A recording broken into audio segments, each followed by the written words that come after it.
Je vais donc dans cette vidéo corriger la séance 2 de notre étude de la glycémie, de la régulation de la glycémie et du diabète.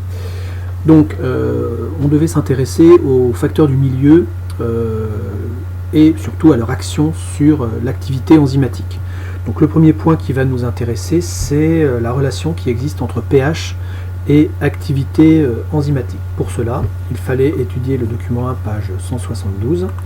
Donc dans ce document 1, page 172, on a pris des tubes contenant de l'empois d'amidon et on a modifié le pH à l'intérieur de ces tubes en ajoutant soit de l'acide chlorhydrique pour acidifier le milieu, soit en ajoutant de la soude pour rendre le milieu plus basique.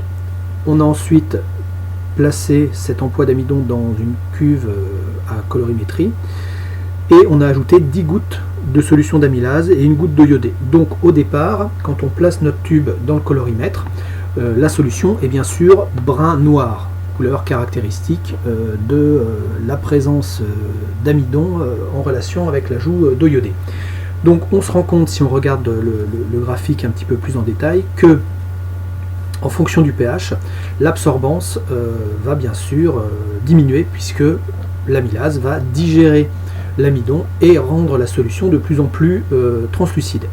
Mais on remarque quand même que la pente, c'est-à-dire la vitesse à laquelle l'amylase agit, est la plus importante, on va dire, pour pH 7, pH 8, pour pH 9 et pH 4, et également un petit peu moins nettement pour pH 6, on a une pente qui est plus faible. Ce qui nous amène donc à dire que l'amylase est active dans tous les cas dans cette fourchette de pH allant de 4 à 9, mais c'est à pH 7 que la pente de la courbe est la plus élevée. Donc le pH 7 est le pH optimal pour l'amylase, c'est-à-dire que l'amylase a une action optimale, rapide, à pH 7.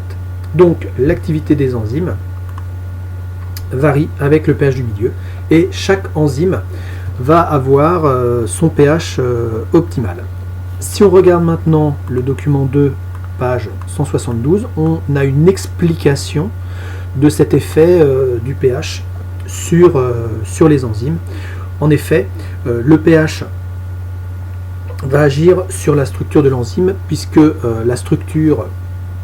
la mise en place du complexe enzyme-substrat va nécessiter la mise en place de liaisons hydrogènes entre les acides aminés de la protéine et également le substrat. Et d'autre part, cette forme de la protéine, cette forme de l'enzyme est liée à ces mêmes liaisons hydrogènes. Et donc, en fait, en fonction du pH,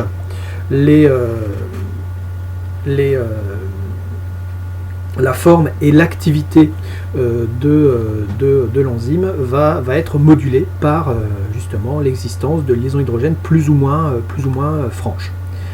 Donc c'est ce que je vous note dans le cours, donc que ce changement de pH va modifier les charges de certains acides aminés constituant l'enzyme et donc leur activité catalytique peut être moins efficace, un peu ralentie, voire totalement inactivée. Alors, deuxième point qui va nous intéresser concernant les facteurs du milieu, c'est bien sûr l'action de la température. Donc pour cela, regardons le document 3, page 173. On a réalisé l'expérience suivante. On a en fait fait varier la température sur l'activité enzymatique. Donc le tube 1 est placé à 0 degré, le tube 2 à 20 degrés, le tube 3 à 37 degrés, le tube 4 à 65 degrés. Donc on voit très nettement que pour le tube 1, il n'y a aucune activité enzymatique. L'enzyme n'agit pas sur l'amylase puisque on a toujours autant d'amidon tout au long de l'expérience. Pour le tube à 20 degrés, on observe un début de réaction enzymatique à 12 minutes. À 37 degrés, l'action enzymatique commence dès 3 minutes et se finalise au bout de 12 minutes, ce qui rejoint un petit peu ce qu'on avait déjà vu lorsqu'on avait étudié de manière un petit peu plus simple l'action enzymatique. Et par contre, à 65 degrés, il n'y a aucune action enzymatique. Donc, c'est ce que je vous ai résumé dans le cours. Et on peut donc dire que la réaction catalytique a été la plus rapide à 37 degrés. Donc là encore, on a cette notion d'optimum, puisque l'amylase donc, présente une température optimale de 37 degrés, c'est-à-dire que c'est à 37 degrés que l'amylase est la plus efficace et la plus rapide. Alors on a vu également donc, que l'activité catalytique était possible mais plus lente à 20 degrés. Par contre, elle est impossible à 0 et 65 degrés. Alors pour compléter notre étude, on aurait pu, ça n'est pas mis dans le document, mais on aurait pu essayer de voir si cette action de la température est réversible ou pas sur l'enzyme. Alors en fait, il aurait suffi de continuer l'expérience en mettant les tubes 1, c'est-à-dire à 0 degré, et 4 à 65 degrés, à une température optimale de 37 degrés. Et si l'hydrolyse survient, ça veut dire que cette inactivation est réversible. Alors en fait, l'action de la chaleur, c'est-à-dire à 65 degrés, l'action de la chaleur est irréversible. Par contre, à basse température, l'enzyme est seulement inactivée. On va essayer de préciser ça avec le document 4, page 173. En fait, la température va déterminer l'agitation des molécules dans le milieu. Donc, à une température faible, l'agitation moléculaire est elle aussi faible, et donc la probabilité de rencontre de l'enzyme et du substrat va être plus faible qu'à une température plus élevée où les molécules vont être plus agitées, on va dire ça comme ça. Donc dans ce cas-là, plus on augmente la température jusqu'à une certaine limite, qui va être aux alentours de 40-42 degrés pour les enzymes, on va avoir une augmentation de l'agitation moléculaire et donc une augmentation de la rapidité de l'enzyme. À température très faible, forcément l'enzyme bouge très peu, le substrat également, donc on a très peu de rencontres et donc très peu d'activité enzymatique. Alors, pour ce qui est de l'action de la haute température, je dirais, au-dessus de 42 degrés, on va dire, en fait, les enzymes sont dénaturées. Ce sont des protéines et elles tiennent leur forme par des liaisons faibles et la température va casser ces liaisons faibles et donc l'enzyme ne pourra plus fonctionner tout simplement parce qu'elle sera détruite en quelque sorte. Elle ne sera pas totalement dissociée, mais sa structure tridimensionnelle sera altérée et donc il n'y aura plus d'action enzymatique. C'est l'exemple classique que je vous ai sûrement déjà donné, c'est l'activité quand vous faites un œuf sur le plat, vous cassez l'œuf, dans le blanc d'œuf il y a de l'ovalbumine, cette ovalbumine c'est une protéine et en présence de température cette ovalbumine va se dénaturer et les molécules d'ovalbumine vont se lier entre elles pour former non plus un gel mais un solide, le blanc d'œuf. Alors, passons maintenant à la glycémie, une valeur stable, le grand 3. Donc si on regarde les documents 1 et 2, page 184, on va pouvoir commencer à poser les bases de cela. Donc,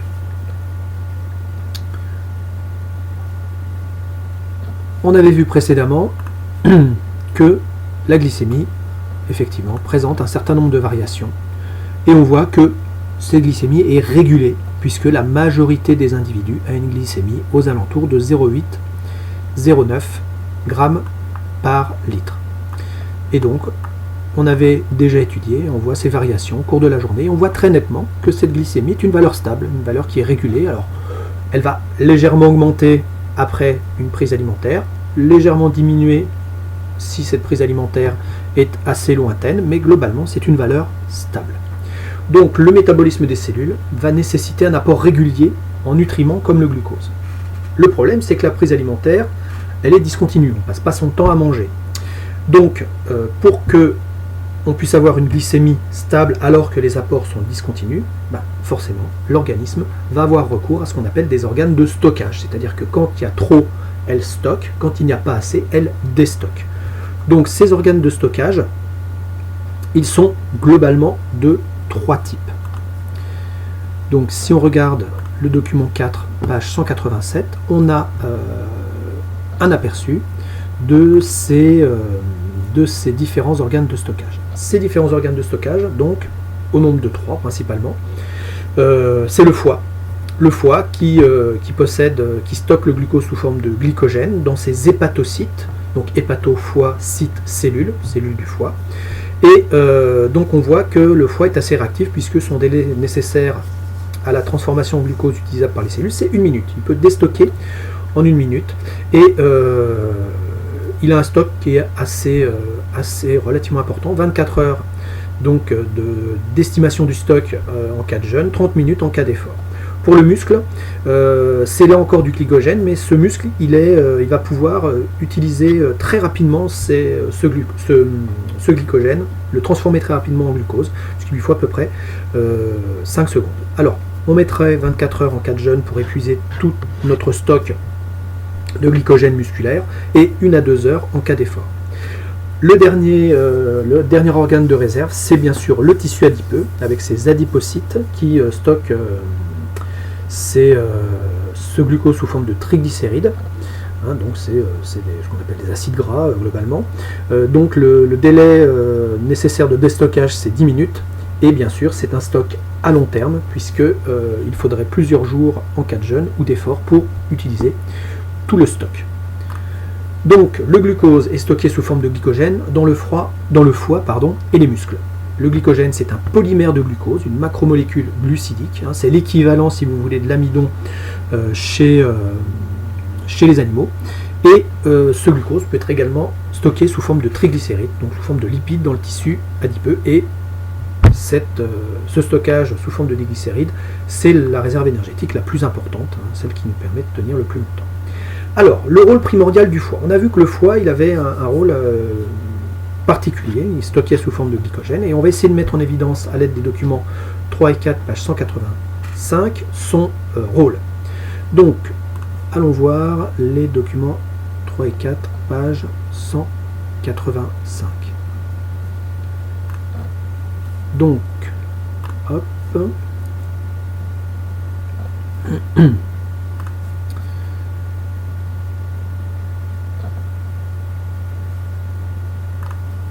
Donc, si on regarde dans un premier temps, donc le document 3, on voit qu'au niveau du poumon, à l'entrée et à la sortie, la glycémie est la même. Au niveau du cerveau, l'entrée, la glycémie est la même à l'entrée. Par contre, à la sortie, on a on a une glycémie plus faible, ce qui est également le cas pour les muscles, avec une glycémie qui est toujours aux alentours de 1,2 grammes par litre. Par contre, à la sortie, et d'autant plus lors d'un effort, on va avoir une glycémie très faible, qui peut être même très très faible. Donc, on peut déduire de ce premier document que les organes, alors pas trop les poumons, mais le cerveau, les muscles, consomment du glucose, puisqu'il y en a moins à la sortie qu'à l'entrée. Donc forcément, ils ont consommé, utilisé ce glucose pour réaliser la respiration cellulaire, bien sûr, et pour se fournir en énergie. Alors, le rôle maintenant du foie dans cela. Alors, je dézoome un petit peu. Donc, on a étudié la glycémie à jeun et après un repas à différents endroits. Donc, si on regarde, si on zoome ici, on voit la situation un petit peu particulière du foie, puisque ce foie, donc on a ici en 1, alors est-ce qu'on nous précise? Oui, en 1, donc c'est l'entrée, le sang oxygéné qui arrive au niveau des intestins. Ici on a la veine porte, cette veine porte qui apporte le fruit de l'absorption intestinale au foie, et ensuite partant du foie, on a ce qu'on appelle la veine sushépatique qui va repartir du foie. Donc si on regarde la glycémie à jeun, à l'entrée de l'intestin, il y a une glycémie relativement faible, donc une glycémie relativement faible au niveau de la veine porte. Et par contre, à la sortie du foie, on voit que cette glycémie qui était, je dirais, en dessous de la valeur de référence qui est aux alentours de 1 gramme par litre de glucose, elle augmente. Donc on voit que dans ce cas-là, à jeun, finalement, puisqu'on n'a pas de glucose qui rentre, mais on a du glucose qui sort, ça nous montre que le foie déstocke le glucose.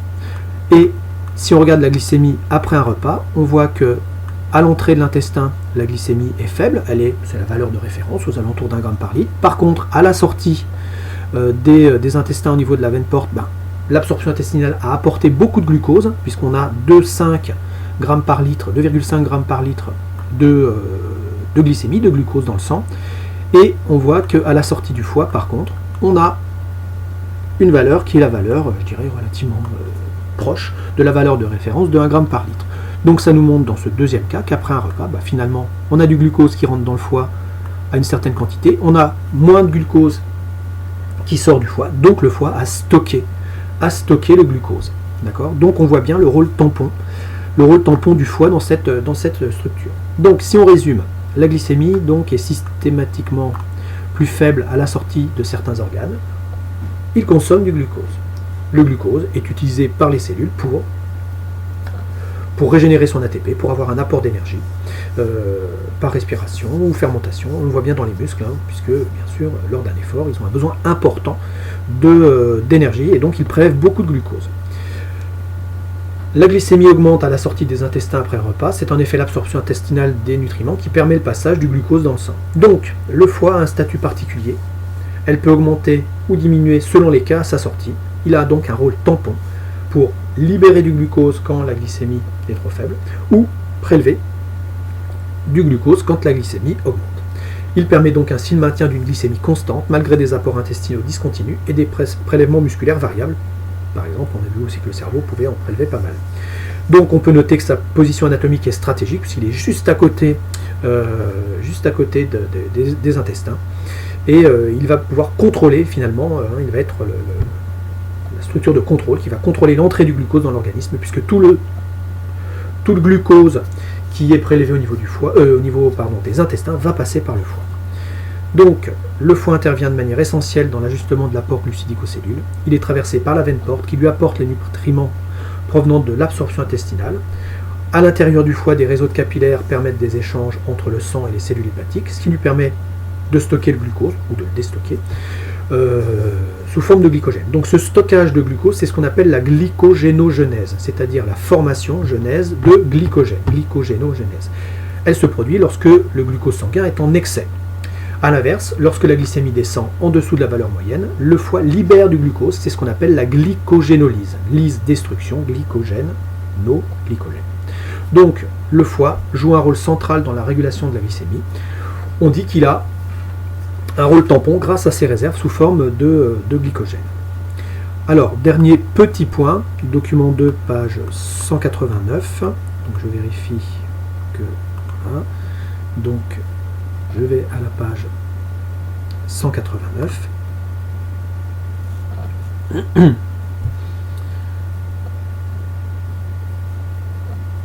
Donc,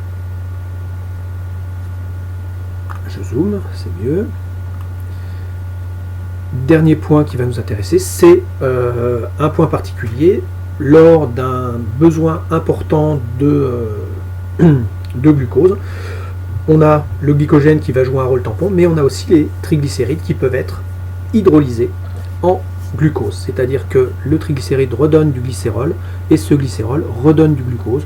Alors, c'est pas à savoir, mais il faut quand même savoir qu'il existe un mécanisme qui, en cas de jeûne, est capable de synthétiser du glucose à partir de triglycérides. C'est ce qu'on appelle la néoglucogénèse, c'est-à-dire la formation genèse de nouveau glucose. D'accord ? Néo, nouveau, glucose, genèse, formation de nouveau glucose. Donc voilà pour cette étude du rôle du foie et la prochaine fois nous étudierons le rôle de régulation du pancréas.